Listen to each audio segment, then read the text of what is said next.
Hare Krishna everyone, welcome to you in our Sunday program, and today we will have 15-minute kirtan, and after that we will have 1 hour lecture by H.G. Manidhara Prabhuji, and then we will have Gaura Arti and Narasimha Arti and Prashadam.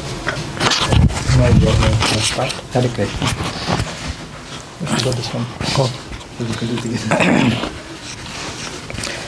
Hare Krishna everyone, welcome to you in our Sunday program, and we will have a 15-minute kirtan and 1 hour lecture by H.G. Manidhara Prabhuji, and after that we will have the Gaura Arti, Narasimha Arti, Puja and Prashadam.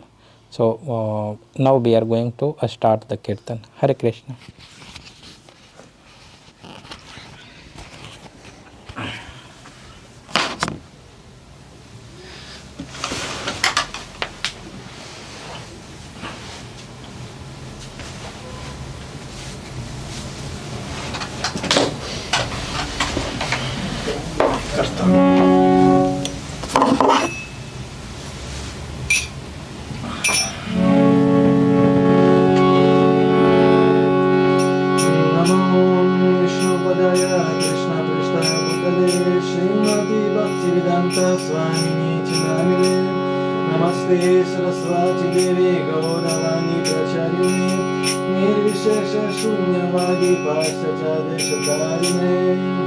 Jai Shri Krishna Chaitanya Prabhu Nityananda Shri Advaita Gadadhara Shivasati Gaura Bhakta-vrinda. Jai Shri Krishna Chaitanya Prabhu Nityananda Shri Advaita Gadadhara Shivasati Gaura Bhakta-vrinda. Jai Shri Krishna Chaitanya Prabhu Nityananda Shri Advaita Gadadhara Shivasati Gaura Bhakta-vrinda. Hare Krishna, Hare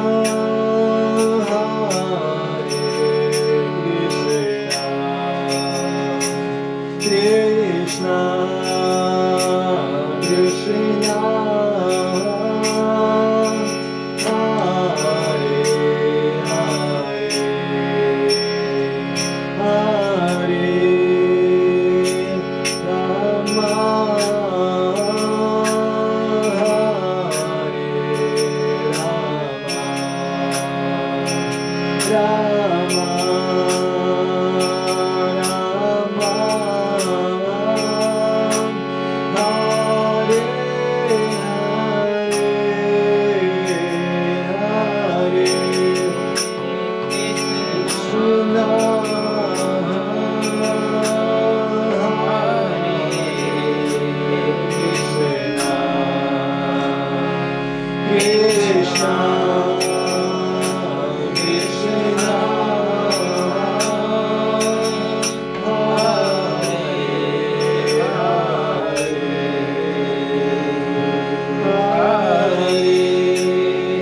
Rama.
Krishna, Hare Hare, Hare Rama,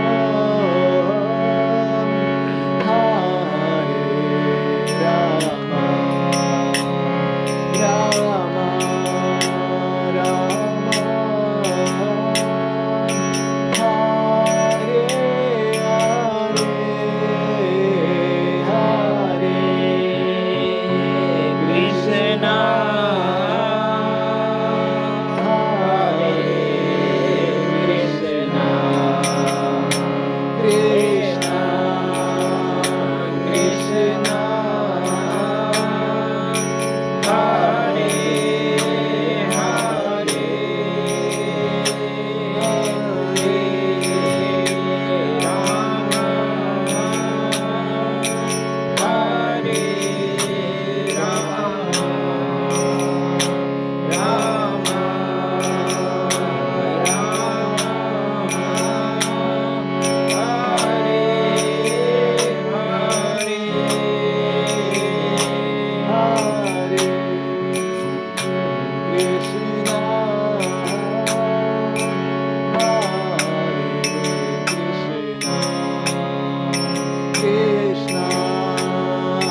Prabhupada ki Nitai Gaur Pimanandi. Haribo. Thank you for the kirtan. Hala.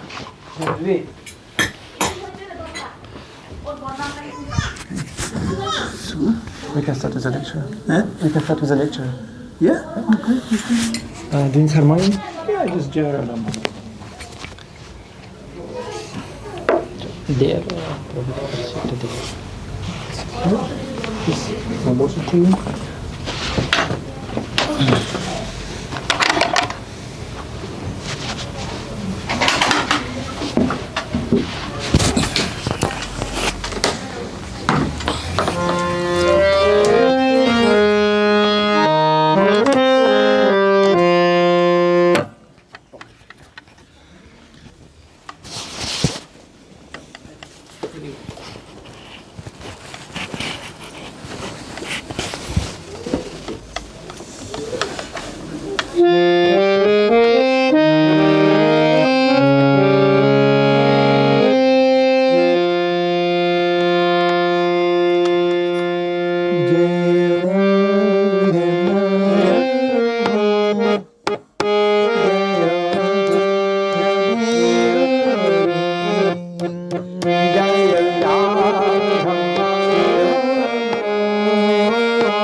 Prestaya Bhutale Srimate Bhaktivedanta Swam Itinam Namaste Saraswati Devam Gauravani Pracharane Nirvishesha Shunyavadi Pashkatya Dizataran.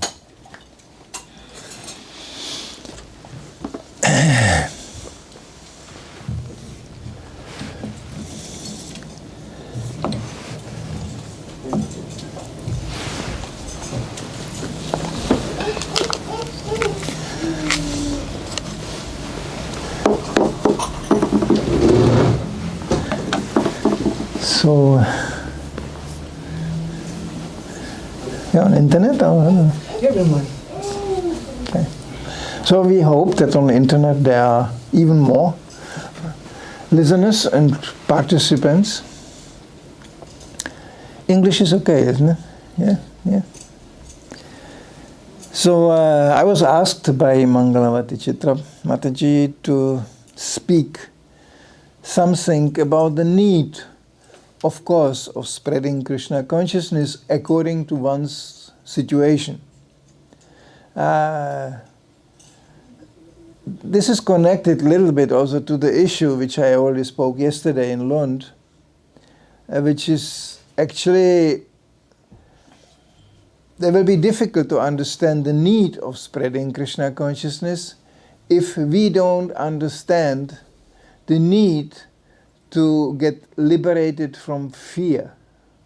Everybody of us is afraid of something. And that's natural. This world is called in Sanskrit bhayam. This is actually a place of fear. And where is the fear coming from? Well, we don't know. We don't know what happens tomorrow, actually. We don't know what happens even tonight. Besides that, we don't know even where we came from, who we are, and where we are supposed to go to. If you would ask people, what is the meaning actually of life? Most people don't want to even talk about it. They live from the momentarily situation.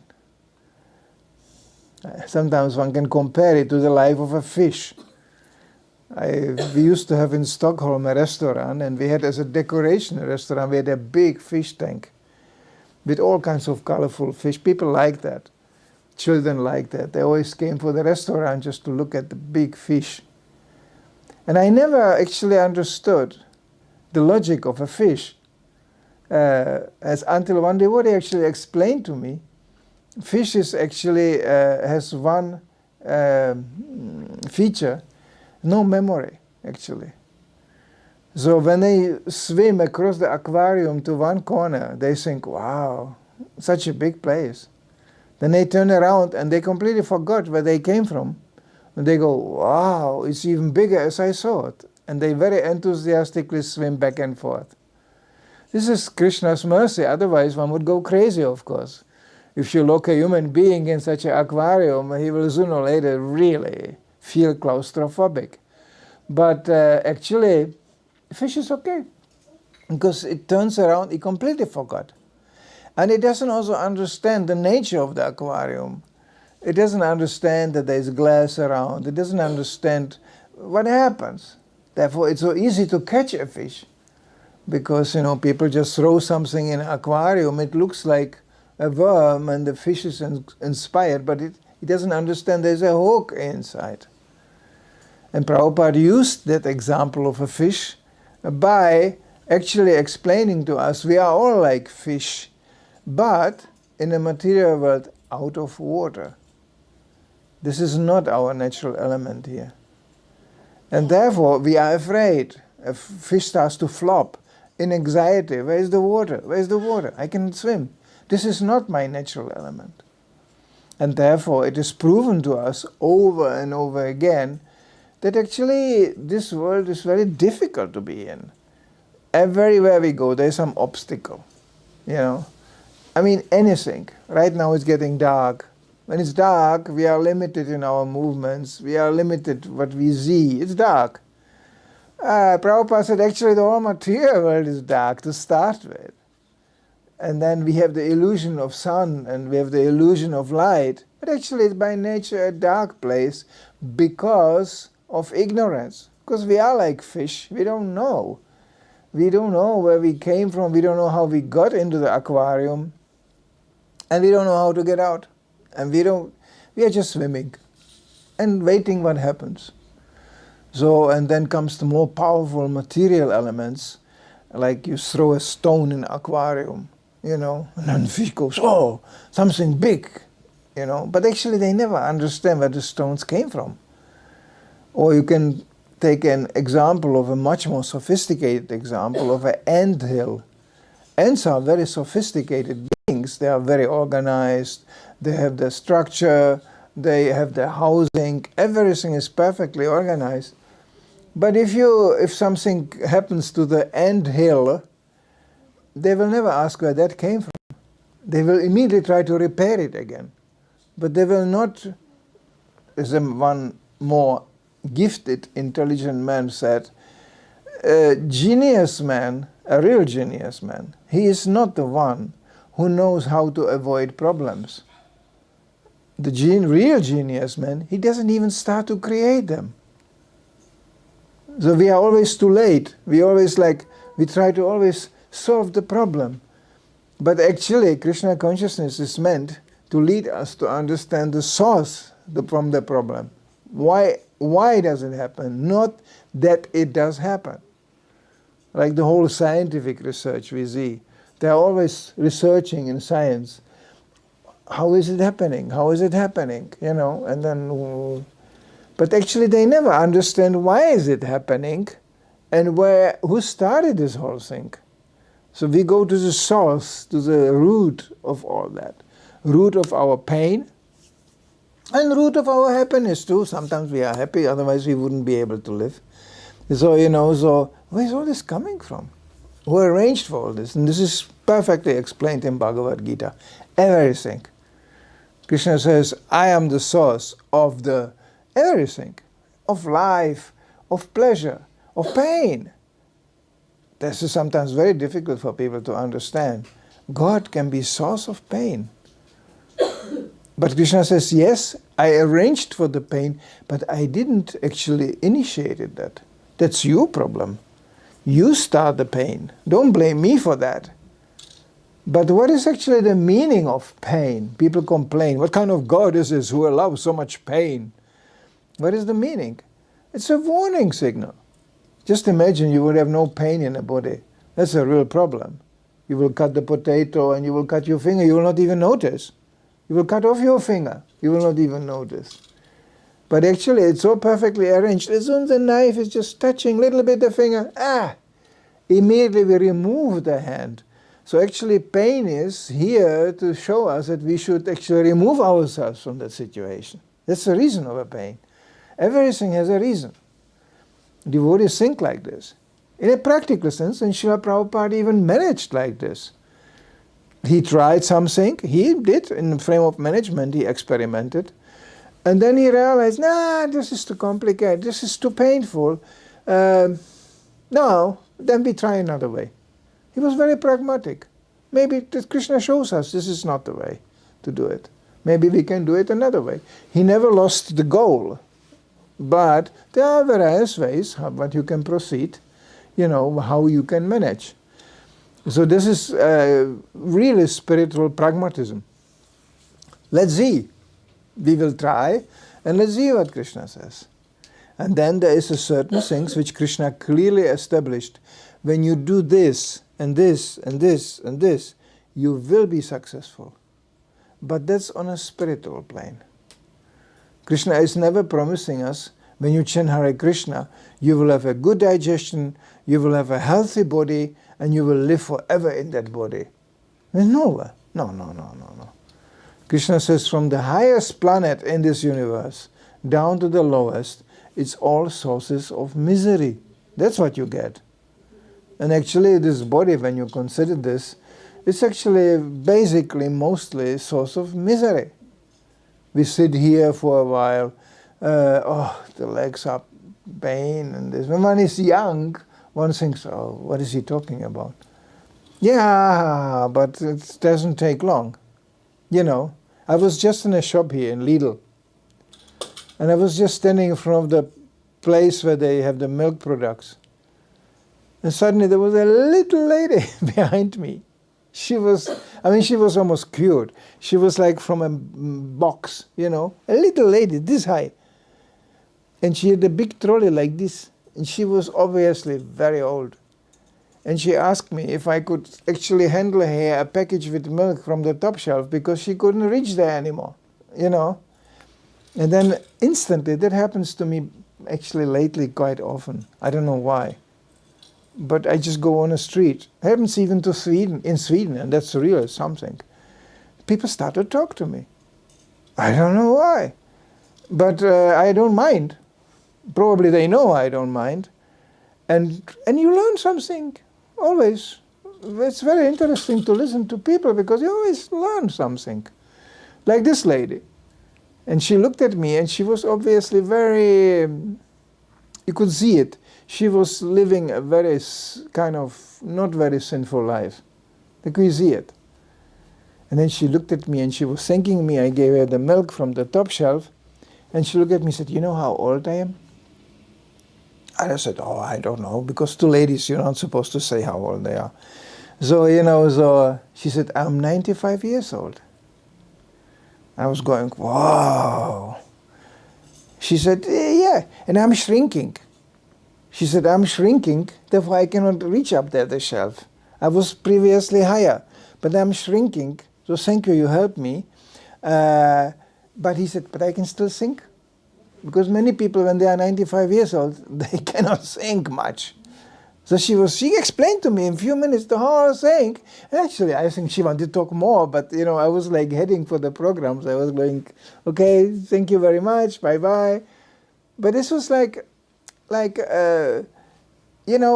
everybody's shrinking. This is the material world. But the nice thing about that lady was, she was actually not upset about it. She accepted, that's called pious. Pious person understands there is a higher rules here. I cannot violate them.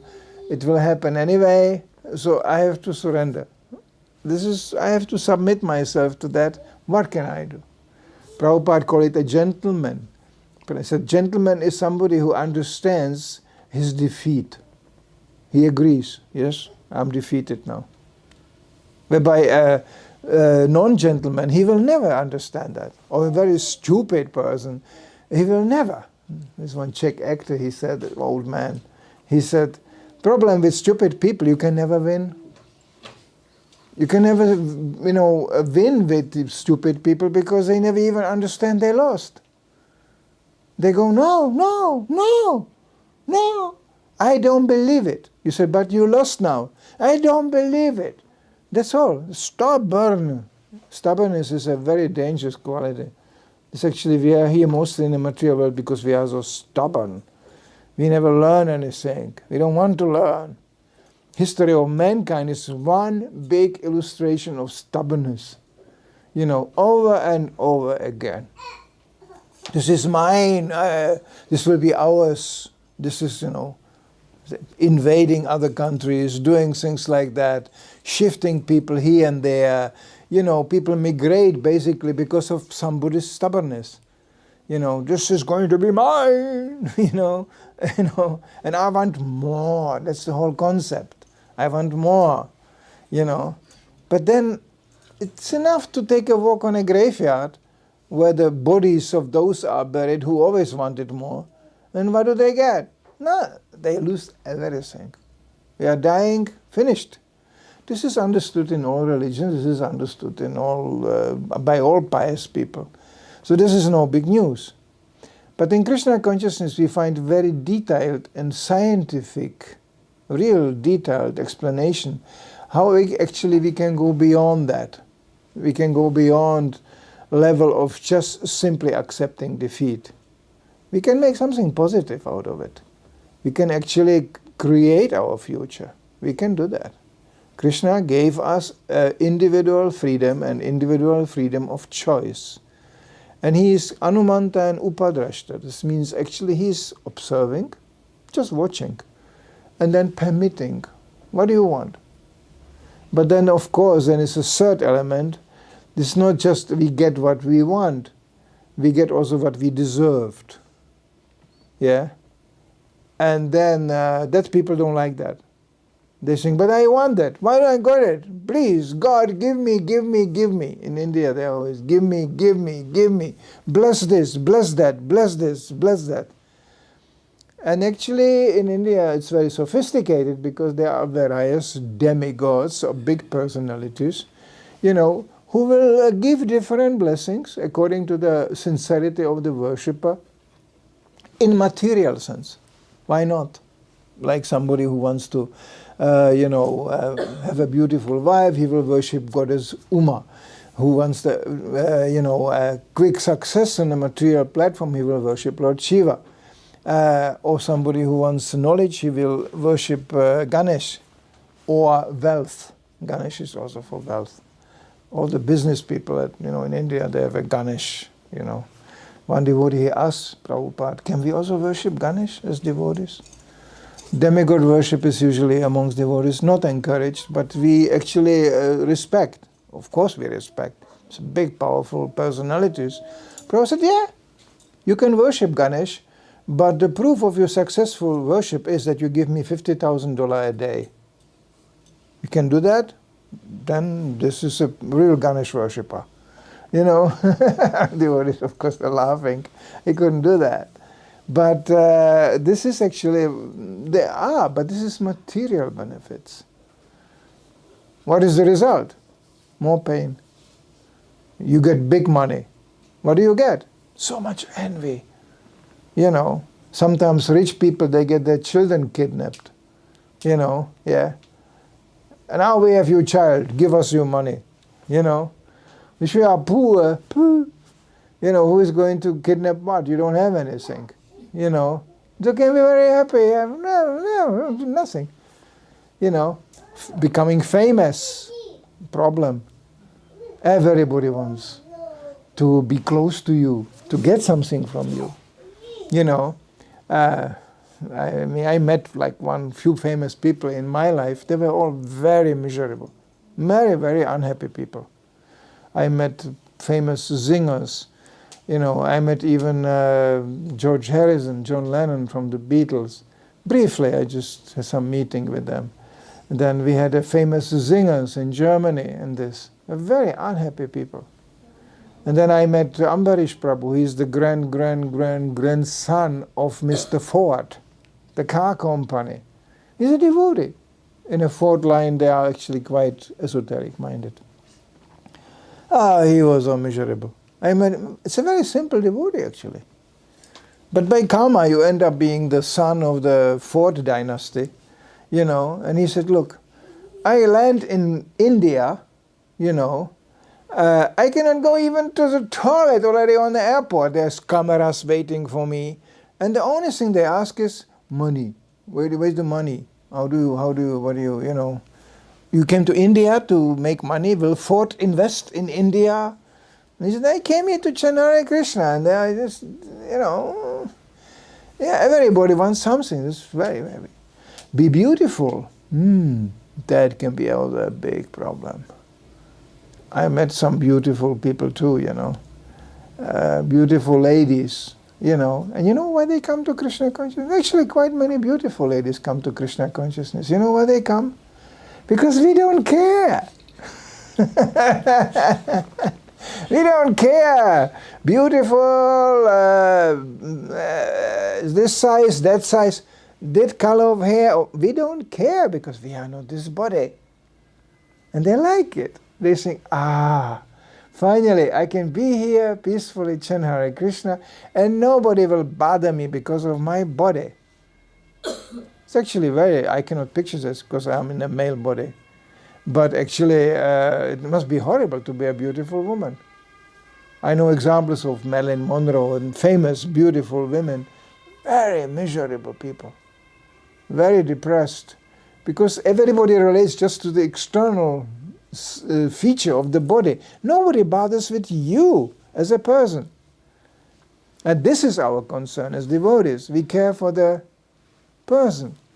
But in Krishna consciousness, it's so scientific. It's actually wonderful because we do accept the existence of the body. We don't deny the body. It's there. And we understand even the different natures of the body. It's like a car, I can appreciate the car and I can appreciate the owner of the car, But actually the important part is the owner of the car, not the car. The car is temporary. And, and I can think, oh, this is such a nice car you got. And then you speak to the owner. That's actually the more important part. So this is how we deal with things in Krishna consciousness. We always go for the person. That's the important part. Why? Well, not just because it's the person. That's the humanists will also agree on that. And the human being, yes. But when you ask them what do they really mean, they don't know. Well, what does a neat human being? Well, eating, sleeping, some sexual convenience, and protection. You're saying, well, listen, but animals seek the same. This is how you please an animal. You feed it. How do you please a dog or a cat? You feed them, and you give them the feeling you can come back. Here you are protected. Nobody will attack you. They will trust you. They will go, this is a very nice place. You know, yeah. I just met in Sweden, Madhavapuri. He has a problem. He has a pigeon who is always coming because he understood these people are completely okay. They will never do anything for me, and they have always something to eat. So there's always a pigeon sitting on a window looking inside. So when are you going to eat again? And he's very clever. He comes exactly on the eating times, you know, and he sits there and going, so what do you have today? You know, and he knows they will not harm me. So this is a proof. There's a person inside, you know, and he is not so stupid as we're saying. Everything is personal. So in Krishna consciousness we understand that. But simultaneously, we don't relate only to the temporary things. The body is temporary, it's changing all the time. Doesn't matter. I always wondered when I was young how people live together. Like, marriage was for me completely abstract. I was thinking, this is such a heavy burden, responsibility. Because I could sense this is a very responsible thing. So no. And children go out of question. This is my responsibility. It was scary to me. And I was wondering when I saw old couples, how did they live together whole life like this? How do they manage this?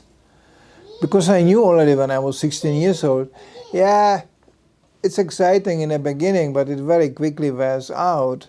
And then what? I come from the 60s, you know, in a school. The other boys, they were changing girlfriends, and everybody was with everybody. Very quickly, very superficial. Yeah, so what? Have some fun. And I never did that because I was thinking, this is so irresponsible. This is so insulting, actually, to see each other as a consumption articles, you know. It's just like going shopping. You don't even pay for it. You just go around and you just, you know, consume each other. So this is basically what happens in a society. And this is exactly, I didn't even know about the subtleties of the whole thing, how much karma you get for that. Because I take this from you, well, I will have to give it back to you sooner or later, maybe in next lifetime. So it's very dangerous to take things from people, you know, and not pay for it, because you can get a karma for that. And you will have to come back and pay back. There's nothing for free. It's a joke when I always say, this is for free. There's nothing for free. You take, you must give, sooner or later. Same amount, exactly calculated. Service, money, or whatever you take, you have to give back. Nothing is for free. This is how this world is, very strict laws, but people don't know that, of course. They want to have everything for free and everything and enjoy. Where's the enjoyment? Anyway, sometimes we are just laughing when people ask us about the 4 regulative principles we follow. How can you do that? I mean, that's where the enjoyment is, you know. No, we always tell them, no, that's where the problem is. Don't you know that? It's very simple. It's very simple. So actually we are not following principles blindly. We are consciously saving us problems, just in a plain logical way. We are not speaking now about spiritual life even, like just plain logic. Do I have to go around and kill some animal or hunt some animal or eat some animal? It's complicated. You know, we don't know that because it's cheating. They did it for us and they are selling us the animal. But if people would have to every day go out and hunt their own animal and cut it in pieces, most people wouldn't do that. This is too much. This is not only lots of work, it's complicated, the animal is running away. You know, it will protect itself, it will run. Potato doesn't run. You know, peanuts don't run. Apples don't run. There's a very basic difference, you know. And they go, yeah, but how can you survive on that? Well, that's another thing, the nutritious part and the medical part, we can easily prove you can survive much better on that. There's so many arguments in favor of that, and people know this nowadays much more. But, you know, this is a saving problem. And then intoxication is one big problem. You have to pay for it. At the end, you are crazy. And it kills your body. It's amazing. They love the body so much, but actually, you know, they destroy it in a process of sense gratification. So this is actually illogical. This doesn't make any sense. Then sex life, oh my God, what a problems you can get out of that. You know, it's so complicated to get it, and you know, and they try to make it easy, but very complicated. We don't want to go in details now, but it can become a very complicated thing. The results completely unpredictable. From deadly disease up to paying for unplanned children, everything is included in this few minutes of enjoyment. It's unbelievable, it doesn't make sense. Like, I don't know, in Sweden they don't have it, this social system here, but in Czech Republic, if you have a child, regardless if you are married or not, you have to pay for the child until the child gets a job. And when the child doesn't get a job, it can be 50 years old, you have to pay. You know, so it's dangerous. It's very complicated. So, and gambling, why to gamble? Why to risk to lose your money? It doesn't make any sense. But they call it enjoyment. So there are so many things in Krishna consciousness we can avoid. So understanding more and more about how logical, how important, and how beneficial Krishna consciousness is, we should actually naturally get inspired to give it to others. Therefore, in our scriptures you find often repeated that saying, don't be a miser. Don't just keep what you got for yourself. And actually, if you want to really discover the beauty of Krishna consciousness, you have to give it to others. The more you give it to others, the more you will have it. This is actually a secret which you can discover. Doesn't make sense materially. You know, you think, oh, I will just give everything and then I have nothing. No. In Krishna consciousness, the more we are actually sharing and giving with others, the more we get. Because Krishna is the ultimate supplier and he is pleased. When Krishna is pleased, he can arrange so many things. You know, people think, how can you live like that? Just giving, traveling around giving. And we have the example of Srila Prabhupada, who came vocabulary with nothing. And he gave whatever he had. Krishna consciousness. Actually, he gave himself, you know, to us. Look, I'm here for you. I can help you to become Krishna conscious. That was the only thing he had. But it was everything. And anybody picking up on that message and following what Srila Prabhupada said, discovered that actually it's all included. I get so much in all regards. Now, Krishna never makes a secret out of it that you have to work. You know, this Krishna consciousness is not for lazy man.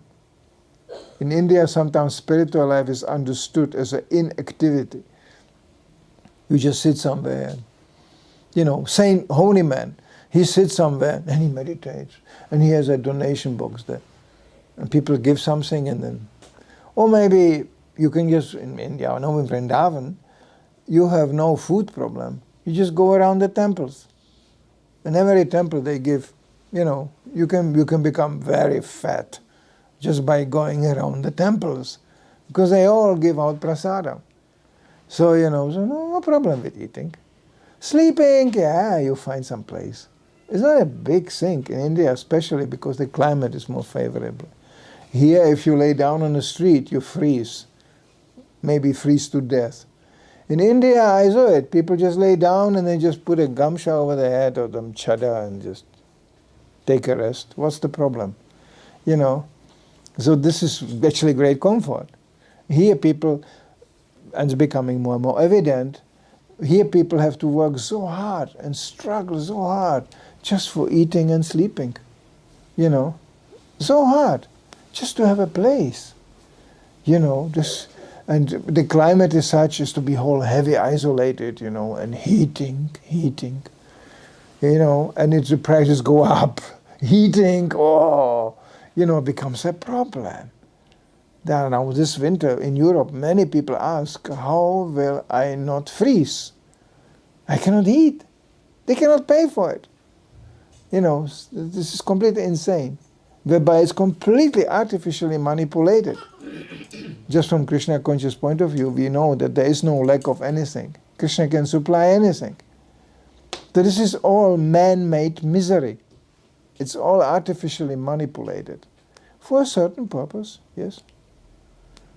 This society is governed by people, if you can call them people, who couldn't care less about some individual person or something. For them, it's just numbers. We are just numbers. And they think this is too big numbers, we have to reduce the numbers. That's all. And how do you reduce numbers? You kill people. Usually they do it in a war. No, I have to say, in my lifetime, I didn't expect I will experience a time where they kill people in a more sophisticated way. The war is actually already there, but you don't hear it and you don't see it. But you can kill people still.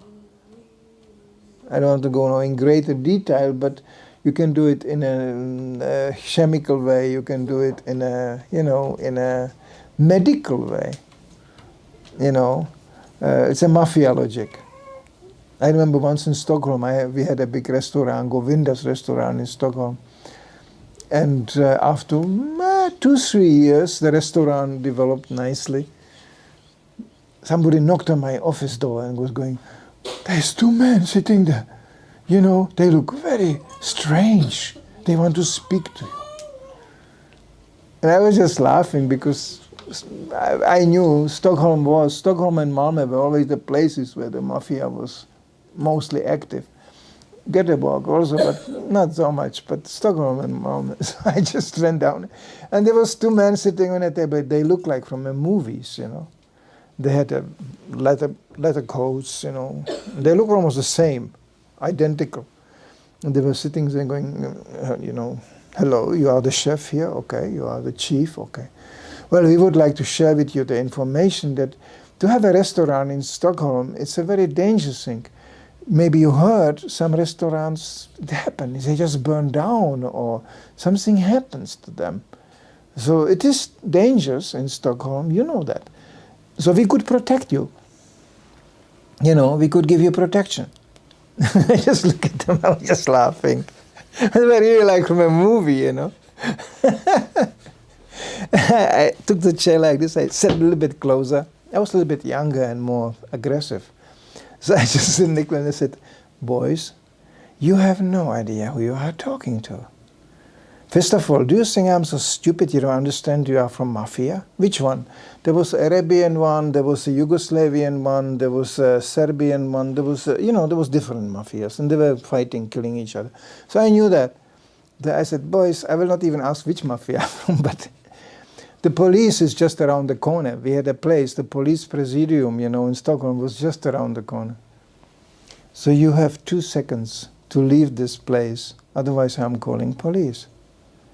And regarding you threatening me or doing something to us, you have no idea who you are talking to. You know we are Hare Krishna, and we know we are not this body. So you can kill us all, we couldn't care less. Get out immediately. You could see the faces of this man, they were just furious, they were like, well, we will come back again.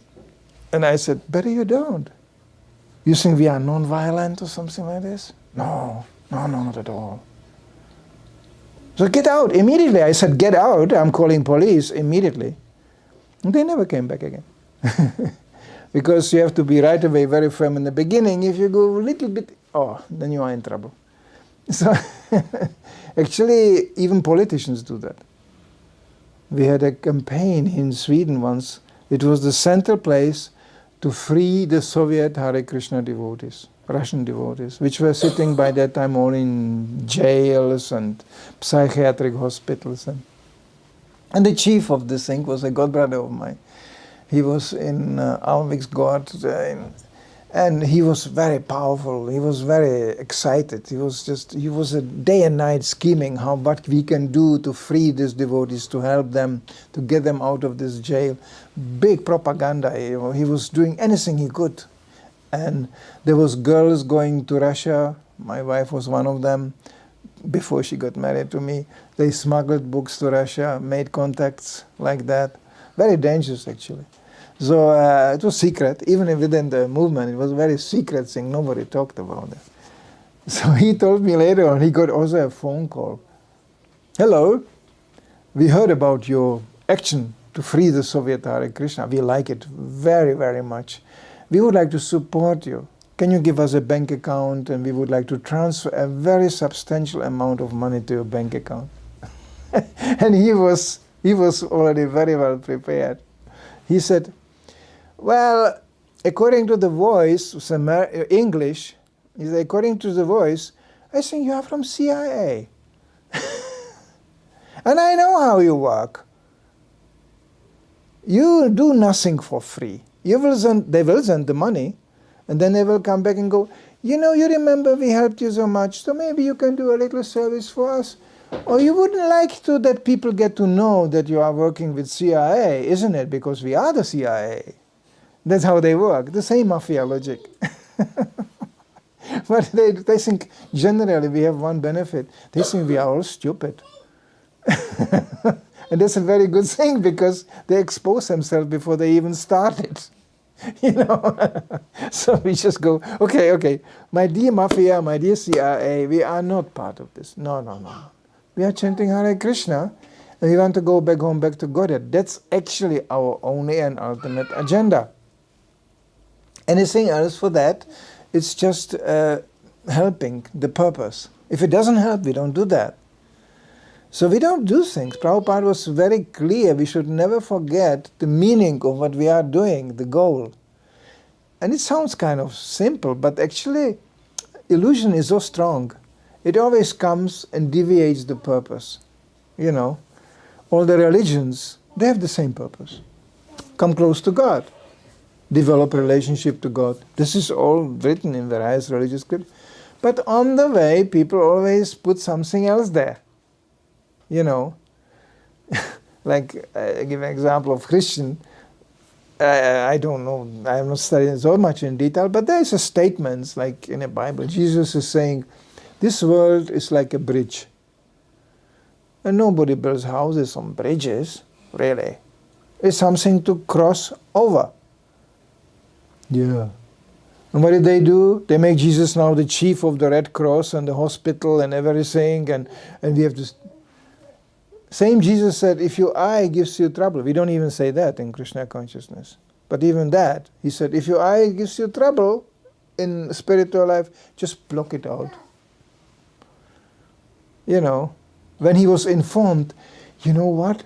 The holy Joseph and Maria, your parents, they came to visit. He said, who is my parents? These are not my parents. Then he pointed to his followers, said, this is my family.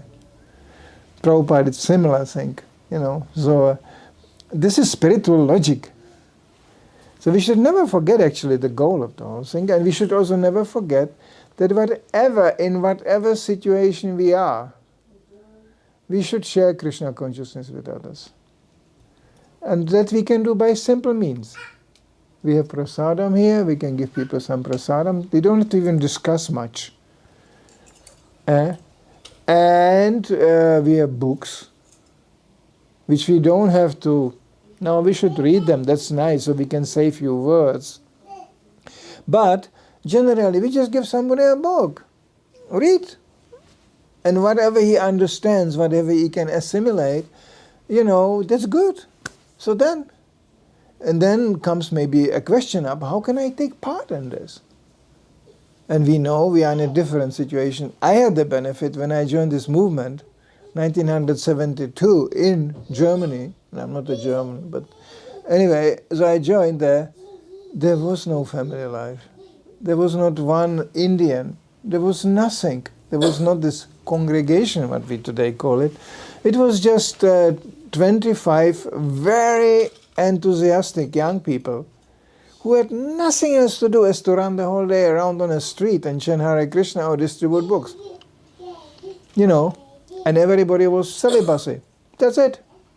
And it was not just men, it was girls also. So it was creating a certain dynamics, there was simply nothing else to do. Now we have people coming from different situations, which also brings benefits also. Like example, we were all, I joined, I was 18 years old. The oldest devotee who I know who joined there was 20 years old or 22 years old. That was an old devotee.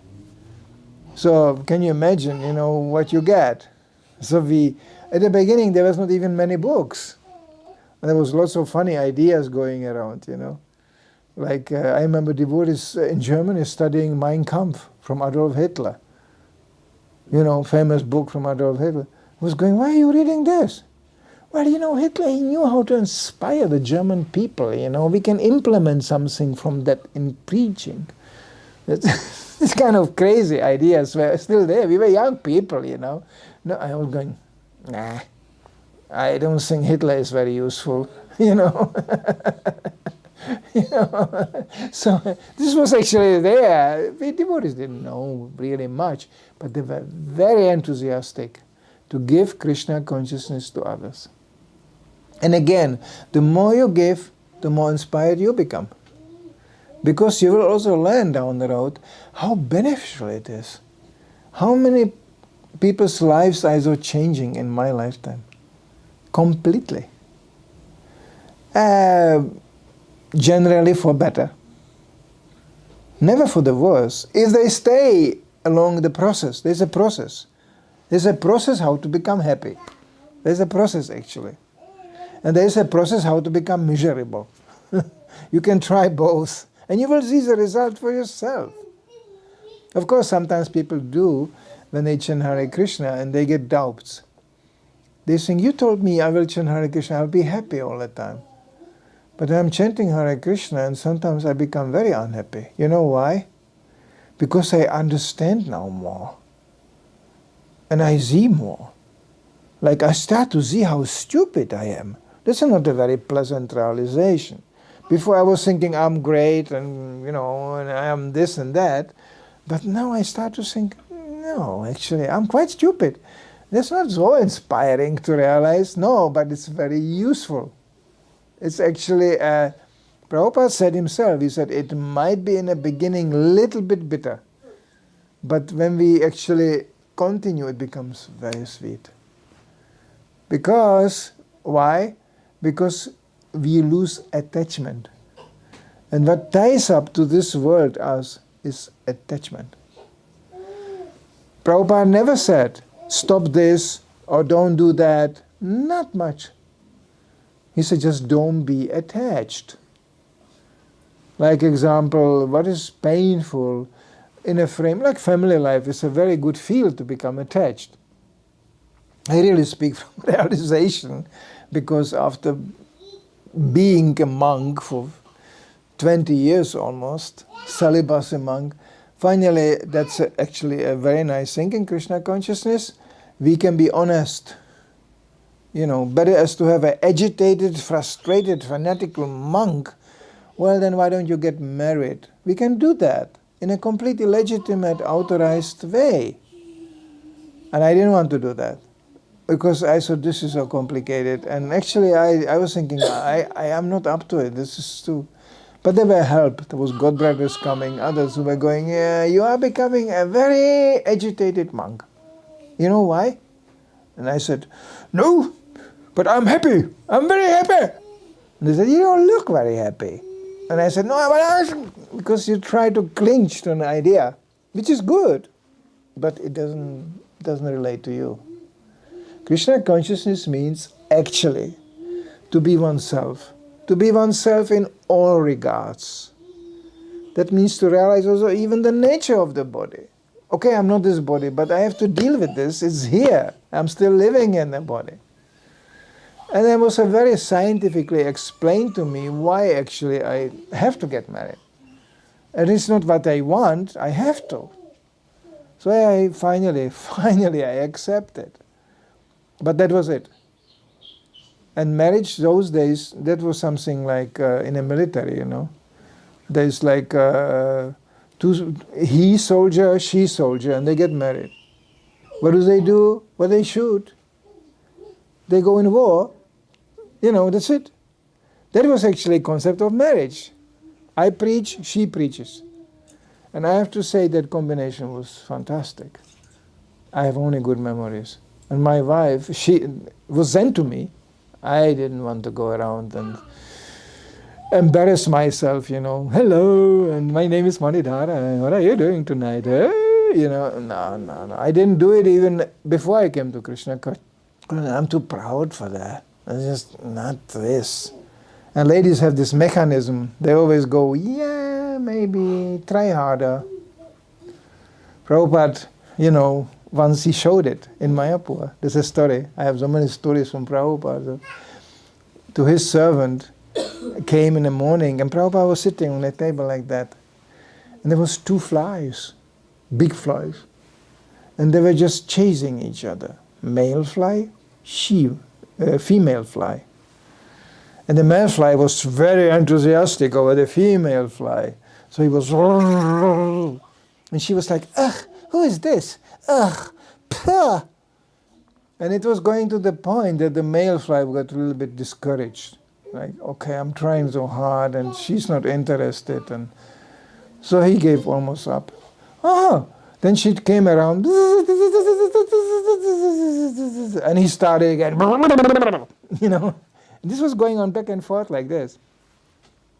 Prabhupada just looked calmly on his servant. He was going, it's the same thing everywhere.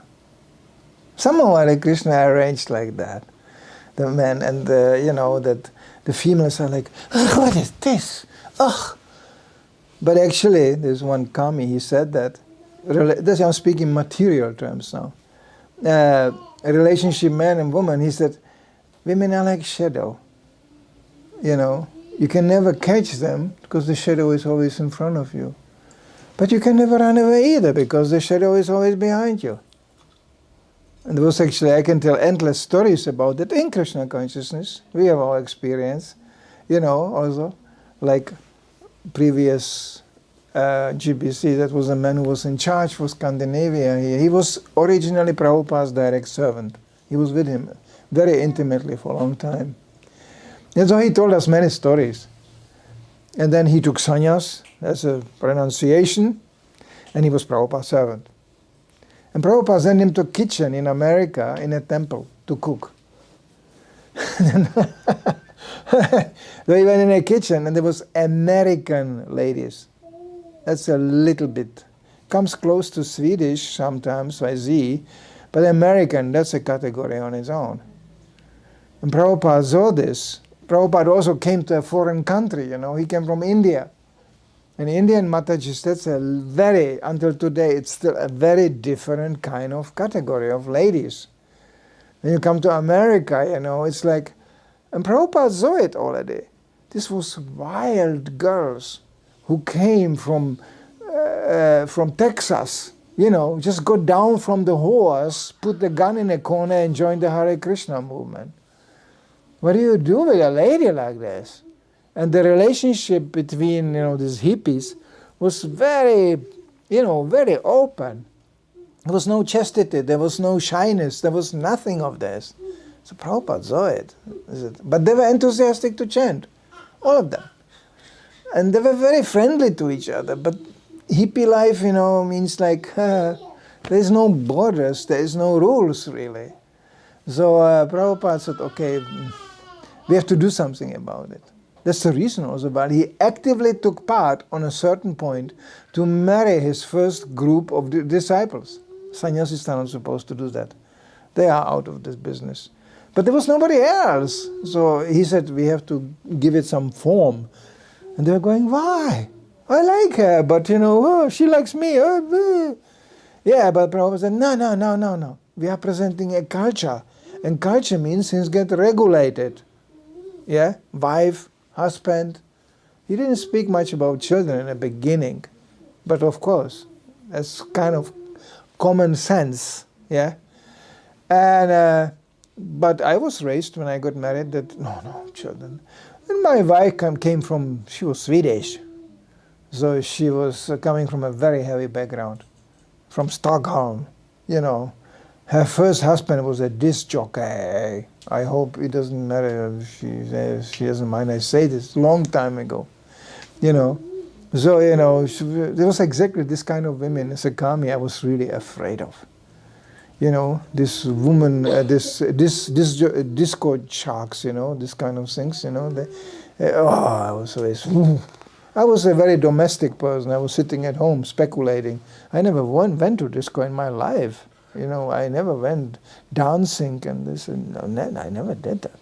So, so I was not interested. And then I got a wife but I was already coming from a preaching field after being 15, 17 years on book distribution. You get quite trained. And that was perfect. We did things nowadays people couldn't even dream about. Smuggling Russian books to North Pole. There's Russian bases, on North Pole, Svalbard, Norway, And we were landing there, with boxes of books. And we knew that the Russians are renting the little airport in Svalbard from the Norwegians once a week, just to shift people back and forth to Moscow. Well, that was Russians, and we were on a Norwegian territory. So I was in an airplane, putting the airplane full of books. My wife was in a hall where the Russians were waiting to get into the airplane. They got all books, It was just, we filled up the whole airplane with Russian books, and they were flying back to Moscow. There was KGB, of course. They were there. 2 men with leather jackets jumped on me and said, "What are you doing here?" We said, shh, we are in Norway. Just behave, okay? It's not Russia here. So they couldn't do anything. We did things like this. Chased by polar bears, Svalbard means... The first thing I went to the Sysselmannen. That's actually the sheriff. That's the boss, Sysselmannen. And then he was a very nice man. He bought a whole set of Prabhupada's books, He was a typical kind of kshatriya fighter. He was a real soldier type of person. So, but he said, you cannot walk around here like this. There's polar bears everywhere, So he opened a cupboard. He wanted to give me a gun. This was the biggest gun I ever saw, I don't mind guns. I have a natural affiliation to weapons. I don't know why, but I do have. So I was saying, but this was so big. I was thinking, oh my God, when I shoot, it breaks my shoulder, This is crazy. I cannot do that. And he said, yeah, you have no training. But anyway, we have a friend here. I have a friend. He's renting out snow scooters, And he has a really fast ones. Because polar bear is running up to 60 to 80 kilometers an hour. It's a very fast animal, if he wants to. But he doesn't last for too long. But he can be really fast. So they gave me a snow scooter which was going 120 kilometers an hour. It was a really fast thing. So I was zooming with my wife around, and the polar bears were around all the time looking, he's too fast, This is, no lunch today, nah. And we like that. So that was our preaching times. I have lots of memories on these days. We did really ferocious things. Yeah, but then came another thing. After 10 years of this, I was informed that maybe my wife is very, very frustrated and getting older, and that she has a big problem. And I was going, yeah, what is the problem? Well, she has no baby. I was going, oh! But I told her there will be no babies. I was honest, And I remember my godbrother was laughing. He said, nice you told her, but it doesn't solve the problem. And then I realized, oh no, I have to become a father. This was unbelievable for me. This was one of the most heaviest things I did in my life. You know, until today when I see babies, you know, I think, oh, I don't see babies actually. I see this is a responsibility you got there. This is a serious thing. Because devotees argue, but you know, this person will be born anyway somewhere. You know, we are facilitating just for this person to appear in this body. This is right. Yeah, but I am facilitating, so I am responsible. That makes me entirely responsible. So it's heavy. Anyway, I'm glad we went through that. Very difficult, very late. I would never recommend anybody to start a family by the age of 42. You know, that's a little bit late. For a man, not a big problem. For the lady, it's a big problem. You know, so it's everything has a time. There's a timing on everything. So you know, but we have a good excuse. Instead of having family, we were preaching. But the family anyway came. It had to, because we have other options we can't do on that point in Krishna consciousness. But I knew this is not the way I should go. Some, maybe others they can do, but not me. So ultimately I'm very grateful about that experiment, you know, and about that seminar, the teaching I got. I got a Torah which is very keen observer from the very small, you know, days. I notice sometimes Indian children, they are also they are unusually smart, even when they are very small. Unusual, you know. You don't expect 4 years old little child, daughter, looking at me and saying, no, you don't have to buy this for me. But I know that you are always desiring make me happy. So just in case you want to make me happy, you could buy it for me, but I didn't say you should. 4 years old kid is making that kind of politics and that kind of trickery on you. Of course I bought it. You know, so this is, you know, girls. Boys are a little bit different, I know this, but I've only experienced with girls. When I see girls, then I think, oh, okay.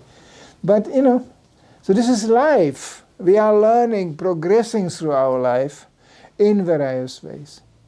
But there is no time in our life when we actually appreciate Krishna consciousness. We should not attempt to give it to others. Like example, family life. This is a very good preaching platform. Why? Because people can relate to it immediately. You know, when I was 18 years old, I was on the street telling people, family life is illusion. That's illusion. You know, it's stated in the scriptures. And they laughed at me. They were going, what are you talking about? You are 18 years old, you don't know one thing about family. And the funny thing is, if I would say such a thing today or explain it another way, nobody argues with me. Actually, I don't find any people arguing with me anymore because they know it's going to be difficult. You know? When I was younger, so many people argued with me. Now there are not too many people arguing. Why? Because I lived through that. So Krishna consciousness is a very natural process. But we should never forget, in any stage of our life, share it with others. This is the difference between Srila Prabhupada's movement, and there are also other movements, you could say spiritual movements, they are also there, in a line of bhakti, you know, they are there. But the preaching is not so stressed, you know. And Prabhupada stresses right away from the beginning. I can give you an account of the first celebration of the birthday of his spiritual master in the West. Bhaktisiddhanta Maharaj, Vyasa Puja. There was nothing, and the devotees didn't even know much about, nothing about them. There was just a group of hippies who just got more or less, some of them already initiated, some of them were not initiated, but they were all chanting Hare Krishna. So Prabhupada said, tomorrow we have a special day. It's the anniversary of the appearance of my spiritual master, Bhaktisiddhanta Maharaj. And I would ask you to do one thing. Everybody who is coming now here regularly, chanting and taking part, write down on paper, what does it do to you? What do you feel when you are chanting? I mean, what do you think about Krishna consciousness? Write it down for me for tomorrow. So nobody knew much of a philosophy or something. Everybody was like, oh, what shall I write now? So one wrote, I am coming because the prasadam is so fantastic, you know. But it was very honest, very simple. They didn't know else what to say. I'm happy. Richard, I'm happy. My life changed so much. I'm now really a happy man. No, things like that. Very simple thing. And everybody put it in an envelope and gave it to Srila Prabhupada. And Srila Prabhupada opened these envelopes and he was reading it out to them. And he was completely happy. Because basically it was just appreciation, you know, that my life improved and my life changed. And then he took these letters, put them back in envelopes, and he spread them out in front of the picture of Bhaktisiddhanta Maharaj. This is my offering to you today. Because that's how it works in Krishna consciousness. Any happiness and any improvement we feel, we should give it to others, and that will be our improvement, and that's our offering to our spiritual master. It was very simple. There was no money involved. There was no physical things, you know. Srila Prabhupada didn't offer to Bhaktisiddhanta Maharaj $1 million because he didn't have it. But what he had was the appreciation of his followers and the proof that actually Krishna consciousness is making people more happy. Because that's the reason Srila Prabhupada appeared. There's much more stories to illustrate that. I just heard one was really amazing. From India. I can share it with you. It was an Indian famous yogi, mystic yogi, but very devotional. And he saw that already during Srila Prabhupada's times, there was actually attempt made, and it was made, to produce murtis from him. You know, Prabhupada said actually if you ever do such a thing, it has to be very real. Nowadays sometimes we see in India they sell murtis of Prabhupada. You don't know, it's Prabhupada, Buddha, or what is it? Prabhupada said, no, then better you put a picture. But it has to be really clearly identified, he can be clearly identified, this is Srila Prabhupada. If you can make such a murti, you know, such a life-size murti, then why not? So they start to do that. And the first murtis came up. Devotees were excited over this. Now we have Prabhupada, he is sitting real on a Vyasasan, life-size. And this yogi, he saw it. And he was like concerned. So on his own expense, he was flying to America to warn Prabhupada. He got an audience and he told Prabhupada, Swamiji, you shouldn't do this. There shouldn't be not your murti on the Vyasasan there, because people will come and they will touch it, touch your feet, and you will even in that form of that murti absorb their karma. They will damage you like this. Through the murti they will actually damage you. But he was concerned. It's a karmic concern. So he said, don't do this with these murtis. This is too real. This is, people will touch the feet of the murti. The karma will go to you and you will get trouble out of this. You will suffer. Prabhupada looked at him and he said, don't you understand why I came here? For that purpose. To take away the karma of these people. Like, he said just that. And the yogi was shocked. And he was just silently circumambulating Sritam Srila Prabhupada, going, wow, this man came here just to kill himself so these people can become happy and relieved from their bad karma. He was very impressed. And then he flied back. It's just a story I just heard. Okay, so we have a time limit here on this also. So please, we come back everybody. Now the month of December is coming. That's usually celebrated in ISKCON by distributing books. If you have any possibility, get some books, get some book, or support somebody who is distributing books. That's the same like if you distribute yourself. If you can do that, please do that. I have myself my car here always somewhat full with books.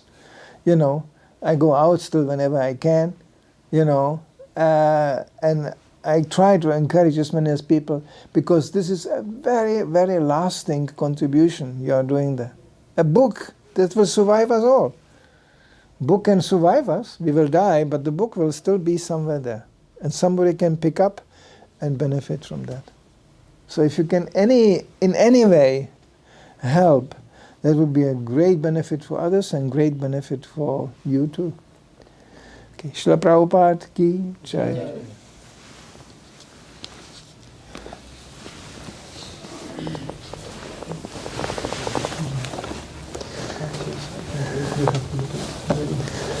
So, what do you do still?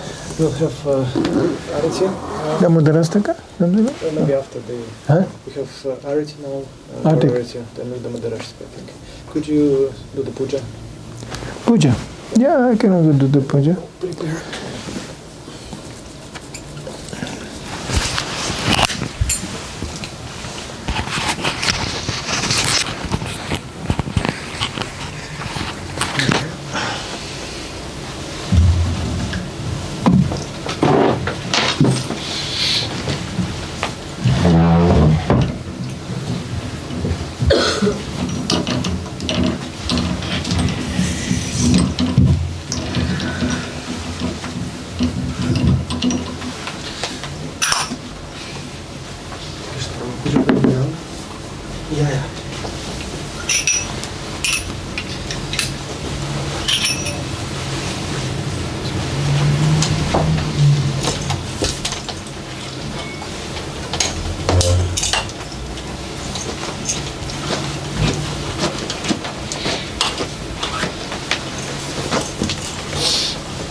Would you help me with this? Find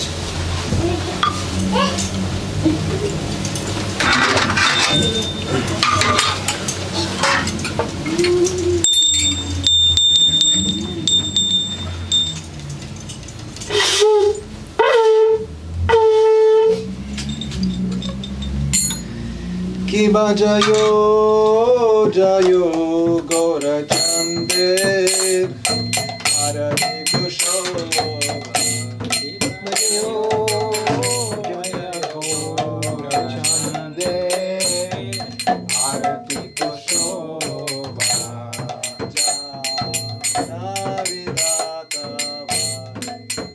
jaga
Dakhini Nitai Chand Bale Gadadhara Dakhini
Chaitanya Prabhu Nityananda Shri Advaita Gadadhara Shivasati Gaura Bhakta Vrinda Jai Shri Krishna Chaitanya Prabhu Nityananda Shri Advaita Gadadhara Shivasati Gaura Bhakta Vrinda Hare Krishna Krishna Krishna Hare Hare Hare Rama Rama Rama Hare Hare Hare Krishna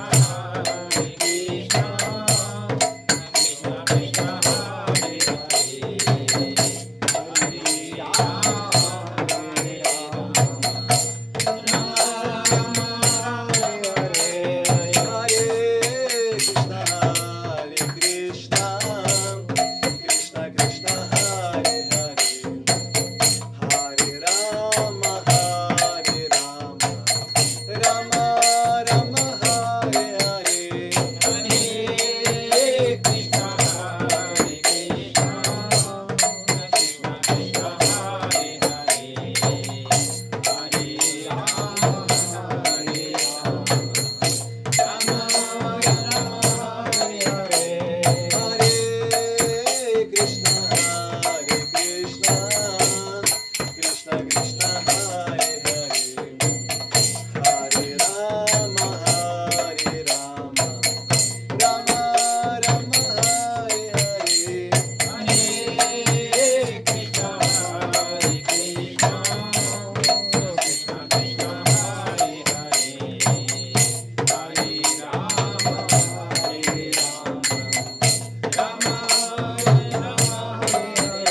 Prabhupada ki jai, Nitya Gaur Premanande. Krishna. Krishna Pranama. Manidhara. We're going to offer lunch. You have a text here for me? Will you see it first? You can find it, I think. I'll find it. Or we do somewhere. Somebody has to send you from it. Can you do it for us? I can do that, but I don't know the whole thing by mind. Yeah, I'll do it. Yeah.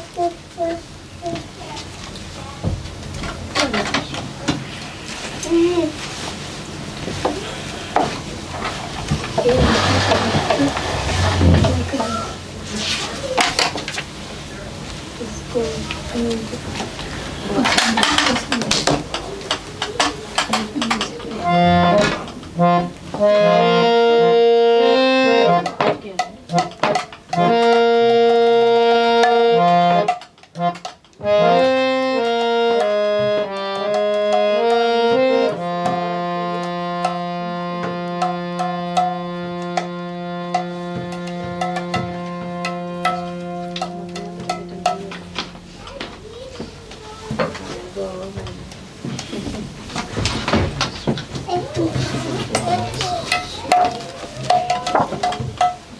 this is quite good. Yeah, this is nice.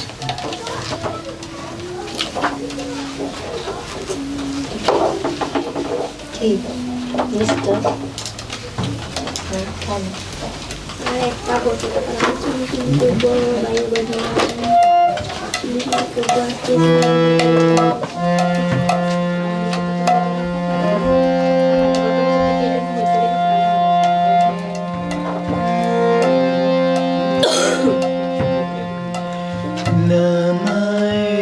Namaishwaram Satchitanandarupam Satkundalam Gopalvrajmanam Namaishwaram Satchitanandarupam Satkundalam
Krishna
Will you do bhoga?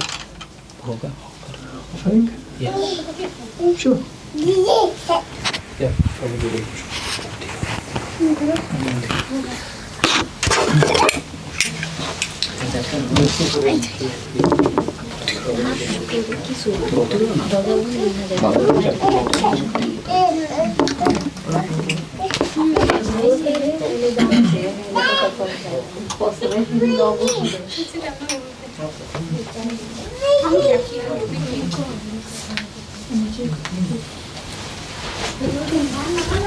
Everyone sit down. That's the last.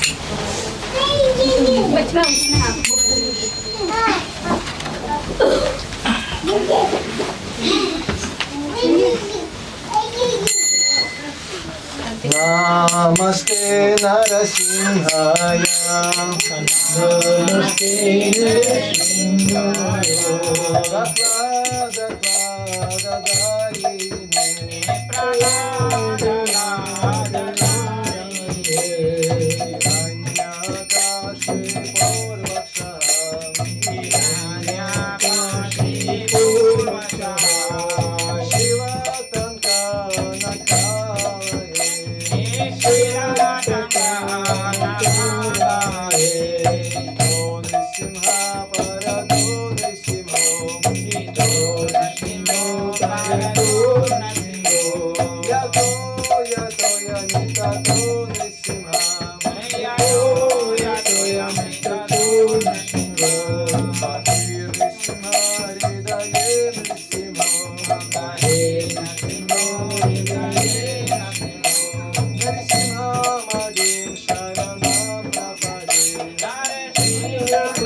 can have a kirtan.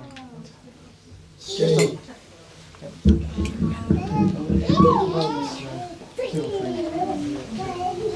you can do it kirtan and then while maybe last question. There is a 6-month-old baby.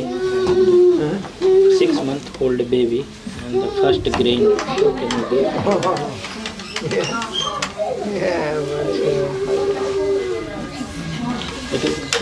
Yeah, but who's supposed to do that? Me? I think you can do. The father can do that. Father.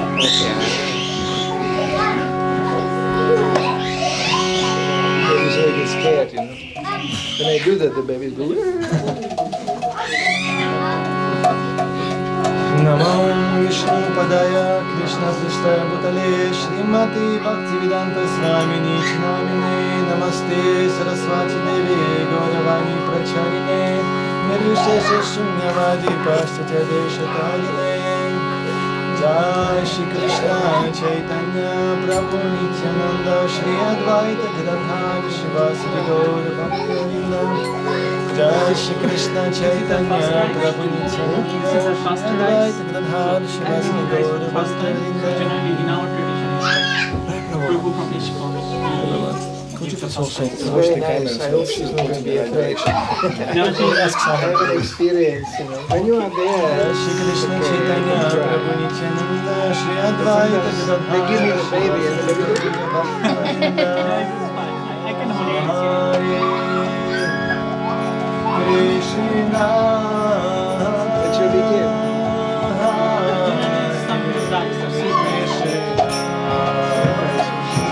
Krishna.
प्रसाद की जय।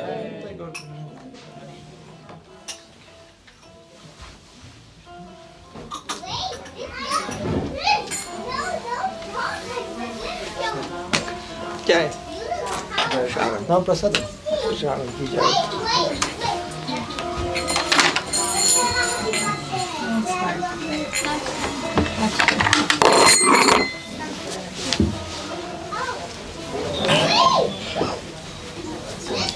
My prabhu.